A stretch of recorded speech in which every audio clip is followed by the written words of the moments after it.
Good afternoon. Buenas tardes. Vamos a reanudar la sesión para la refutación. El señor Foster tiene la palabra. Muchas gracias, señor presidente. Espero que me disculpen por la presentación si simplemente va enumerando ideas en lugar de estar organizada lógicamente. Está organizada en orden cronológico sobre la base de lo que mencionó el señor Horta en lugar de un gran análisis lógico. Con lo cual me gustaría comenzar con el primer comentario que él formuló. Él dijo que FBG no tenía capital suficiente y que sus proyecciones eran sumamente optimistas. Creo que tenemos que recordar que estamos aquí con FBG, que es el vehículo de inversión de RDC según el CAFTA, con lo cual no estamos analizando solamente FBG, estamos también analizando FBG y RDC. Y por cierto, no hay afirmación que pueda ser creíble en el sentido que FBG no contaba con el capital necesario. En cada uno de los documentos que certificaban los libros de contabilidad, los libros contables de FBG, se sabía que RDC había comprometido suministrar los fondos necesarios para la operación. Se cuenta con un compromiso explícito, así como el hecho de que FBG era el medio de inversión, el vehículo de inversión. También necesitamos recordar en lo que hace a la capitalización supuestamente deficiente, que RDC a través de FBG solamente tenía que invertir 10 millones, pero invirtieron 20. Esto muy raramente podría ser llamada una inversión deficiente. En lo que hace a las proyecciones sumamente optimistas, por favor noten la diferencia entre las proyecciones de RDC, que tienen que ver con los ingresos ferroviarios, y las proyecciones del gobierno. Las proyecciones del gobierno, según se incluyen en los documentos para la licitación, eran mucho más optimistas que las proyecciones de RDC sobre el tráfico de carga. RDC en realidad tuvo proyecciones más conservadoras que las del gobierno mismo. También creo que es importante recordar que estamos hablando sobre un periodo de 50 años. Se trata de una concesión a 50 años por alguna razón, por una razón. Hay un reconocimiento explícito por parte del gobierno que para que la gente llegue a realizar una inversión de este tipo, inversión inicial, hay que recordarlo, se necesita un periodo de tiempo suficiente para llevar adelante la operación comercial y para recuperar la inversión junto con una ganancia. Entonces, el vínculo con la concesión me parece que es sumamente importante cuando uno analiza estas preguntas. Hablamos un poquito sobre el hecho de que RDC inicialmente se concentró más en el ferrocarril que en la parte inmobiliaria. Claro que sí. El ferrocarril era clave para destrabar el valor inmerso en los bienes inmobiliarios. RDC tenía la responsabilidad de comenzar la renovación de partes, la reparación de partes del ferrocarril y también hacer funcionar los trenes por segmento. De lo contrario, habrían estado en incumplimiento según el contrato 402 y habrían perdido los bienes inmobiliarios. Entonces, por necesidad, en la primera instancia, tenían que concentrarse más en las actividades ferroviarias y sabían muy bien que tenían un periodo de 50 años para desbloquear ese valor. Pensemos en nuestras propias experiencias. Es como una comunidad de golf. Nadie cree que uno vaya a construir una comunidad de golf para ganar dinero con el campo, sino que uno lo gana vendiendo los campos de golf alrededor y estos terrenos no se venden en un año. Y primero se hace la cancha de golf y se concentran en asegurarse de que el golf funcione para que la gente quiera venir y comprar los terrenos junto a los terrenos para jugar al golf. Me parece que es algo totalmente natural. También me gustaría mencionar que podrían haber realizado un trabajo rápido, invertir 10 en lugar de 20 millones ser un tanto más mezquinos con su tarea en el ámbito ferroviario y en analizar mejor cómo embolsar más dinero, pero en cambio se concentraron en el aspecto del proyecto que era el más importante para el país de Guatemala. Entonces, yo creo que el señor Horta les está pidiendo que culpen a RDC por haber tomado el curso o la vía más larga, más correcta y más costosa en lugar de la más económica y la de menos calidad. El profesor Crawford hizo una pregunta si el tribunal decidiese que el contrato era lesivo. ¿No tendría esto un efecto importante en la reclamación por trato justo y equitativo? Y también les voy a pedir que analicen la posibilidad de que ustedes concluyan de que el contrato no era lesivo o que concluyan que las razones presentadas para lesividad, estos defectos jurídicos, no son un fundamento procedente, o si concluyen que el proceso de lesividad mismo no permitió el debido proceso, o si concluyen que el proceso de lesivo, al mantenerlo de manera confidencial durante muchos años, fue realizado de mala fe. Yo les sugiero que esas conclusiones tendrían un efecto igual o mayor en su consideración de trato justo y equitativo.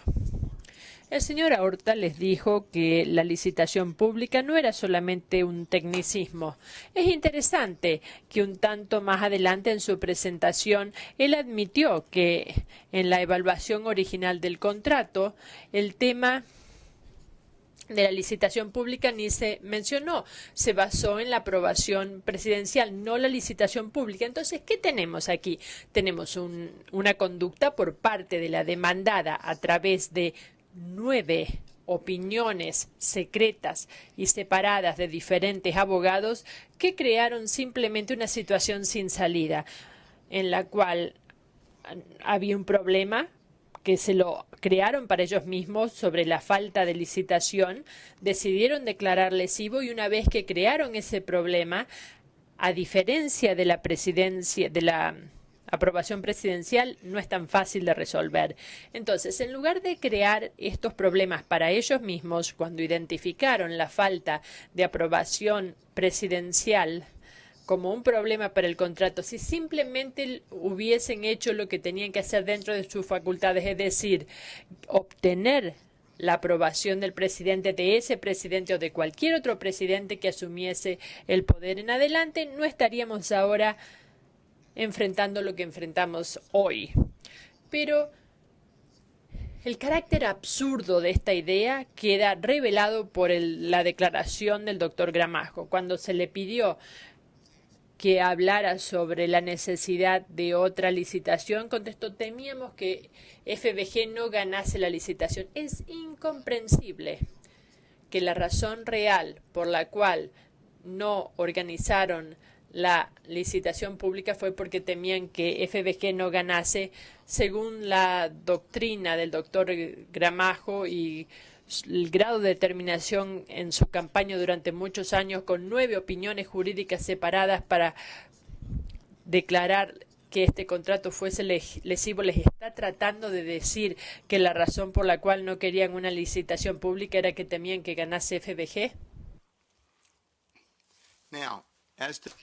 Ahora, en cuanto a la cuestión de si FBG o RDC tenía idea alguna de que alguno de estos contratos incluía ilegalidades, no hay ni una prueba de que FBG sabía de forma alguna de que el contrato 41 celebrado con el interventor Sarceño era ilegal en cualquier sentido.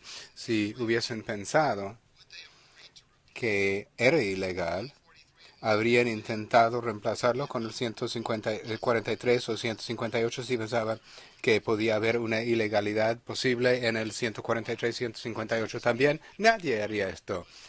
No se ha controvertido que el 41 fue celebrado y había opinión del interventor que lo negoció diciendo que no había ni un problema con ese contrato. ¿Por qué alguien estaría de acuerdo con renegociar un contrato que todo el mundo decía no tenía ningún vicio si pensaban que lo iban a reemplazar con un contrato ilegal? no tiene sentido. Además, no es cierto que FBG tiene el derecho de basarse en el hecho que el Departamento Jurídico de FEGUA opinó que el contrato 143 estaba vigente y que FEGUA estaba aceptando canon bajo ese contrato. Seguramente no pueden venir aquí a decirles que FBG sabía que el contrato era ilegal cuando su propio departamento jurídico decía que estaba en vigor y que estaban recibiendo pago del canon en virtud de ese contrato. El señor Horta avanza la aseveración ridícula que podemos basarnos en autorizaciones de carta para utilizar el equipo antes del contrato 143, pero que no tenemos el derecho de basarnos en forma razonable en los contratos mismos. Eso tampoco tiene sentido. El doctor Horta varias veces y en las diapositivas cita estos 9 dictámenes jurídicos que consiguieron en forma secreta, por supuesto. No podemos basarnos en el hecho de que nunca nos mostró ninguno de ellos. Si ellos pensaban que nosotros ya sabíamos que los contratos 143 y 158 eran ilegales, ¿cuál habría sido la ventaja de mantener secreta esos dictámenes y por qué no nos habían dado? Y respecto de lo de la buena fe, si hubiesen querido resolver cualquier problema que podía haber existido en relación con ese contrato, ¿por qué no nos vinieron para decir, he aquí un dictamen jurídico que habíamos conseguido del procurador, de los abogados del Ministerio de Comunicaciones y han señalado esos problemas en el contrato? ¿Por qué no nos juntamos para resolver estos problemas? Sin embargo, jamás se hizo eso. Y, de hecho, en cuanto a esta cuestión de buena fe, aún después de la declaración de lesividad, pasaron 6 meses antes de que nos habían dicho cuáles eran las dificultades técnicas con los contratos. Ahora, si había algún deseo de negociar de buena fe para resolver las dificultades con estos contratos, no lo apropiado no habría sido acudir a nosotros para decir, estos son los problemas que podemos hacer trabajando en forma conjunta para resolverlos. El doctor Horta también les ha dicho que el motivo por el cual se estaba negociando estas cuestiones era porque la demandante quería que todas las cuestiones se negociaran al mismo tiempo. Eso no tiene sentido. El presidente creó la comisión de alto nivel y al mismo tiempo que creaba la comisión de alto nivel, recordarán que el doctor Gramajo le escribió la carta solicitándole que declarase lesivo el contrato a comienzos de enero del 2006. Ustedes tienen la carta. La reunión con el presidente fue el 9 de marzo, si me acuerdo bien. Él nombró la Comisión de Ferrovías de alto nivel. El doctor Horta le dice, bueno, el presidente estaba intentando resolver estos problemas al nombrar la Comisión de Ferrocarriles de alto nivel. Lo que no hizo el presidente era decir, bueno, a propósito, desde el 6 de enero he estado considerando una solicitud de esta persona que está aquí mismo en esta reunión que tenemos hoy. Yo estoy considerando una solicitud de su parte de declarar su contrato lesivo desde hace un par de meses. Entonces, ¿por qué no se pone a hablar de eso cuando uno está en la comisión de alto nivel de los ferrocarriles?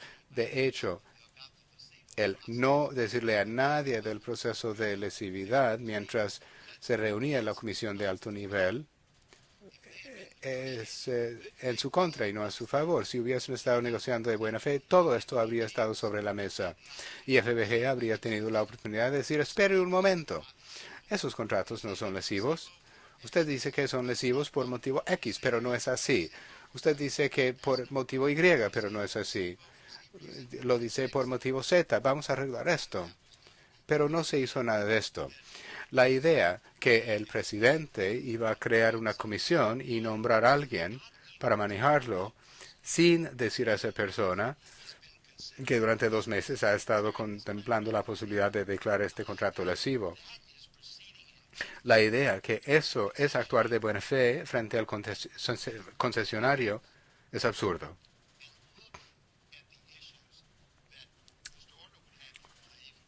Y ahora miren aquellas cuestiones que, según el doctor Horta, nosotros planteamos en la mesa. ¿Realmente creen que nosotros presentamos en la mesa la cuestión de modificar el contrato para eliminar los pagos al fideicomiso? Nosotros presentamos la cuestión de recibir los pagos en virtud del fideicomiso. Ellos son los que quieren eliminar el requisito de pagos al fideicomiso. Honestamente, podrán creer que nosotros presentamos en la mesa la idea que íbamos a eliminar el requisito que FEGUA desalojara a los invasores. Claro que no. Nosotros presentamos a la mesa la obligación absoluta de FEGUA de desalojar a los invasores y el hecho de que ellos no estaban cumpliendo esta responsabilidad para nada. Ellos son los que querían quitarlo del contrato. Y en este sentido les quisiera remitir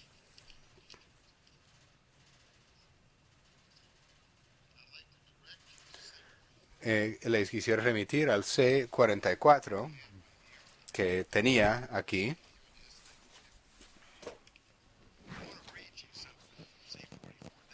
Les quiero leer algo del C-44. Esta es la propuesta que nosotros llamamos la de tómelo, déjelo. A ellos no les gustan esas palabras, pero en la página RDC 002028 ellos dicen, en línea con el proceso de privatización, FEGUA llamó o convocó a empresas privadas para participar en un proceso de licitación pública para recibir en usufructo oneroso la reparación, mantenimiento, uso y explotación del equipo ferroviario propiedad de FEGUA.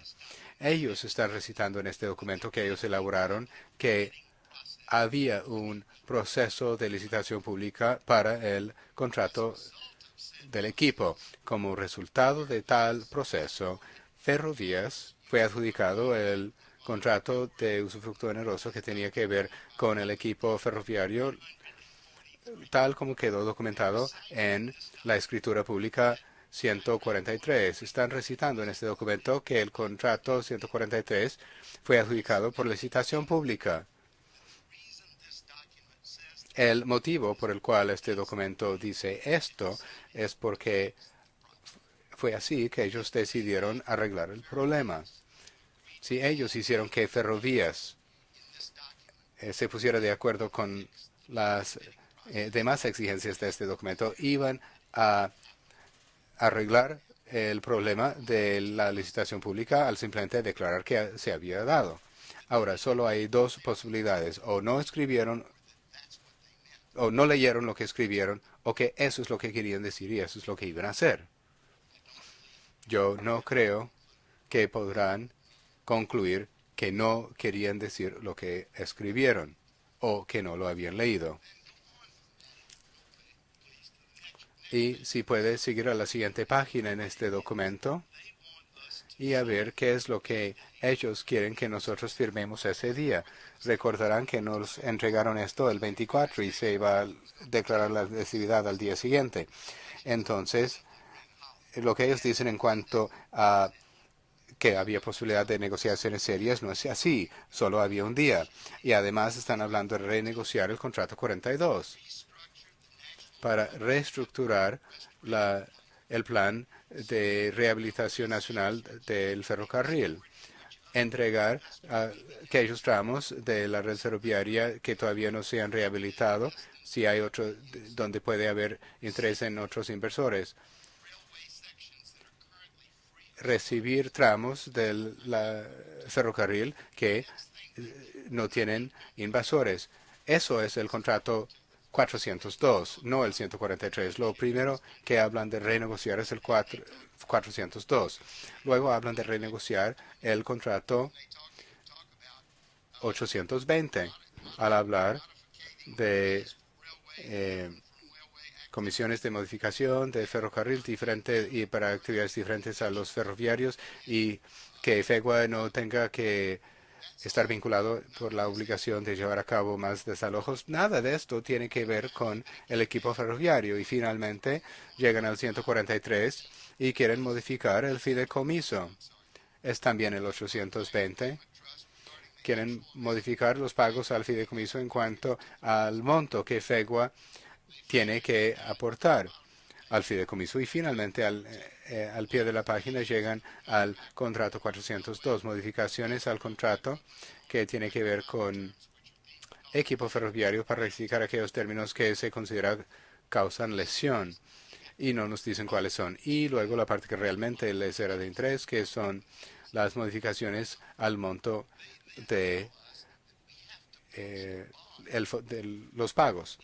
Luego nos dicen que tenemos que ejecutar una fianza para garantizar, necesitamos sacar una fianza para garantizar que vamos a renegociar estos términos. Y luego, si pasa al último párrafo, aceptación general. Las partes comparecientes en su correspondiente calidad declaran que expresamente aceptan el contenido de este instrumento y están obligados a cumplir plenamente con los términos de este acuerdo. Yo les planteo que esa es una oferta de tómelo o déjelo.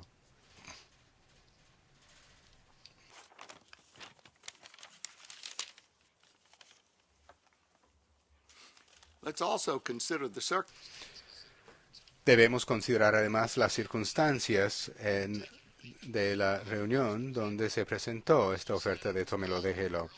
Se llamó al señor Sen muy temprano un día antes de la reunión, y le dijeron que debería de aparecer en la reunión. No le dijeron de qué se iba a tratar la reunión y no le dijeron que iba a recibir una exigencia de transacción. Y ellos echan la culpa al señor Sen por ir a la reunión y decir ahí nomás, ahí que no estaba autorizado a firmar ese documento ahí nomás. Hablemos un momento acerca de la responsabilidad personal del presidente.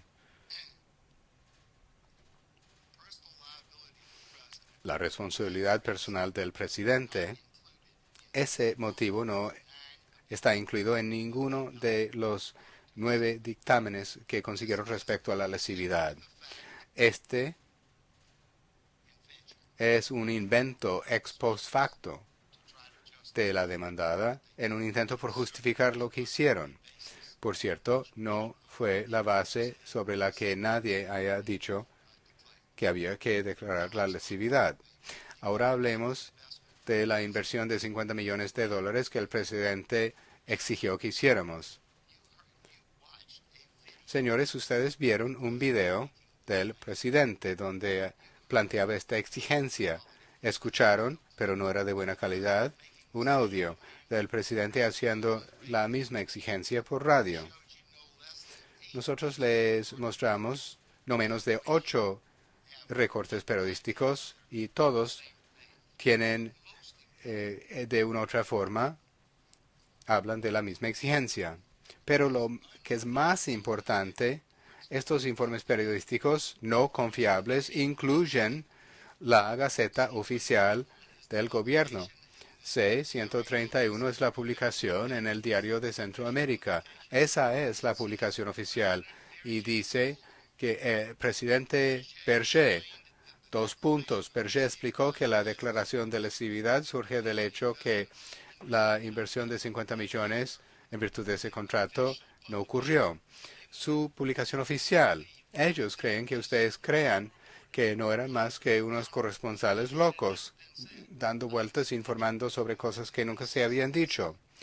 Yo les planteo que la congruencia entre los informes periodísticos, eso mismo es una prueba excelente de que el presidente Berger lo ha dicho. Pero la idea que quieran impugnar su propia publicación oficial nos sorprende.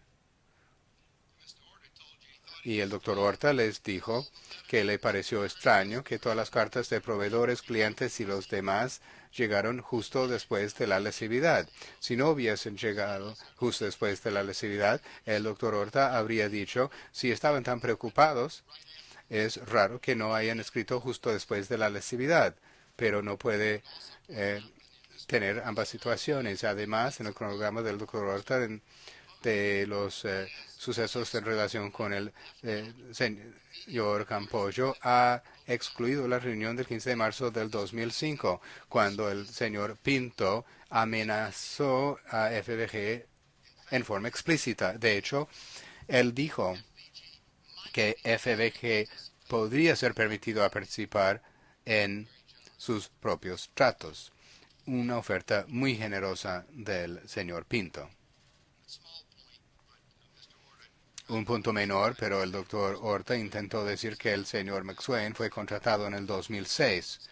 De hecho, fue contratado en el 2007 y su testimonio dice explícitamente que fue contratado o a finales del 2006 o a comienzos del 2007. Lo que tenemos aquí es una situación, un problema creado por el gobierno en un 100%. Ellos querían reemplazar el contrato 41 con contratos que tenían términos que les eran más favorables. Hicieron que FBG celebrase los contratos 143 y 158 con un canon más alto que luego se destinó en su totalidad a FEGWA y no al Fideicomiso para la Rehabilitación de Ferrocarril. El contrato dice específicamente que la aprobación presidencial no era necesario. El testimonio es que aun si era necesario, cualquier presidente podría haberlo aprobado. Un nuevo proceso de licitación estaba dentro de su control, bajo su control, y ellos dicen que estaban preocupados que FBG no iba a prevalecer. En cuanto a los cobros, los árbitros plantearon por qué no están ahí cobrando.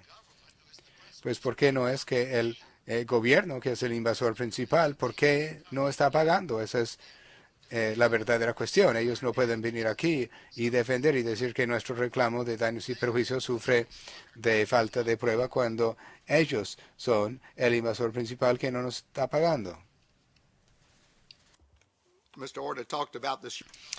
El doctor Horta habló del caso Shufelt. Si lo leen, sabrán que mientras la legislatura dijo que el contrato se finalizó de inmediato, el árbitro señaló que el señor Shufelt, como FBG, seguía en posesión del usufructo.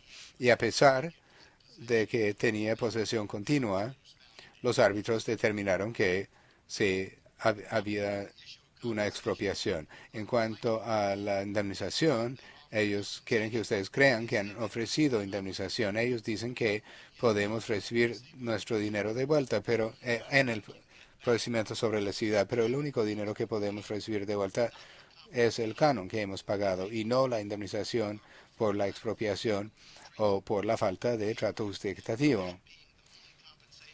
Y esa siendo la única indemnización que podemos recibir, por cierto, no es adecuado y no hay ningún caso que ha determinado que una demora de 5 años en hacer el pago era indemnización pronta bajo los términos del tratado. Está claro que no han dado una indemnización pronta y adecuada y eso no más les hace responsable por una expropiación indirecta.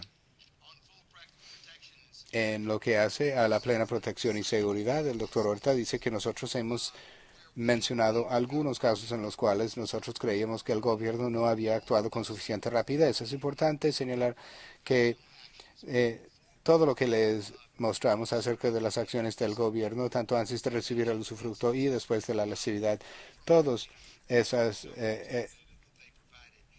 casos se fundamentan no en nuestros datos, sino en los datos proporcionados por el gobierno en este arbitraje. En lo que hace a los daños y perjuicios, el doctor Horta dice que no se ha refutado que teníamos solamente pérdidas. Lo repitió 5 veces y erró cada vez.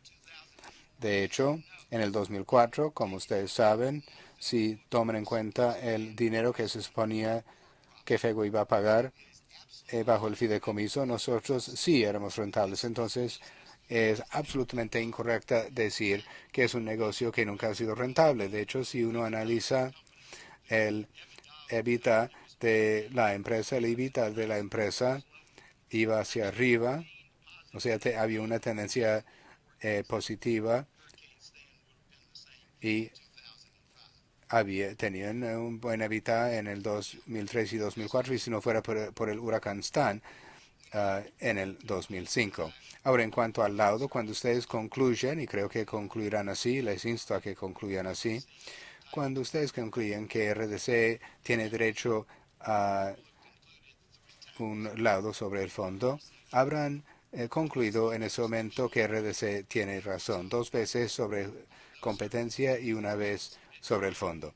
En esas circunstancias, yo les planteo que no solo es apropiado sino que los hechos exigen que uno le otorgue el laudo y los gastos y costas. Gracias, señor Foster.